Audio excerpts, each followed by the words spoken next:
Biasanya kitab-kitab terjemahan Wahabi itu memang cukup provokatif dan dengan narasi yang memang siapapun yang nggak pernah mondok pasti tertarik.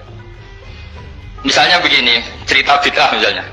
Iyyakum wa muhdatsatil umur fa inna kulla bid'atin dhalalah wa kulla dhalalatin finnar misalnya gitu. Wa kulla muhdatsatin bid'ah wa kulla bid'atin dhalalah wa kulla dhalalatin finnar.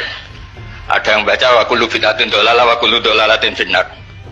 Terus beliau meneruskannya begini, kata bin Bas. Hadza huwa Rasulullah. Hakama bi annal bid'ah kullaha dhalalah. Terus diteruskan. Wajar as-Syafi'i faqasama ila hasanatin wa dhalalatin wa sayyi'atin. Jadi dengan narasi seperti itu tuh orang itu tahu bahwa Syafi'i itu kurang ajar tenan kira-kira gitu. Jadi dia ini Rasulullah yang mengatakan semua bid'ah ini dhalalah, tapi Syafi'i lancang dengan membagi ada dhalalah, ada sayyi'ah, ada hasanah, ada sayyi'ah. Ini aneh katanya. Wong Rasulullah yang nabi saja bilang satu, semuanya dhalalah kok dia bilang dua kan. Diredasikan Jaro'ah, kira-kira makna sedannya yang lama atau berani. Sehingga orang mesti tanya, kenapa sih tidak ikut Rasulullah saja? Tapi ini satu ilmu, setidaknya ilmu perdebatan, bukan ilmu hakiki, karena kita tidak tahu yang diridhani Allah yang mana.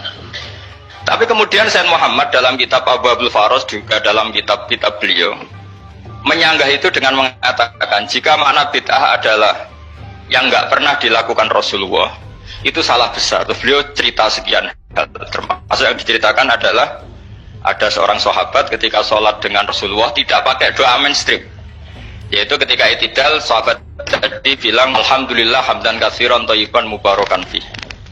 Setelah itu setelah Nabi habis sholat kumul qail, siapa tadi yang melafadzkan itu? Semua sahabat diam karena takut disalahkan. Tapi apa yang dikatakan Nabi? Tidak, saya tidak akan menyalahkan. Saya tadi melihat isna asra malakan, saya tadi melihat 12 malaikat yabtadiruna ayyuhum yaktubu awwalu. Semuanya itu bergegas siapa yang nulis awal. Terus kata sahabat tadi, ha anada ya Rasulullah.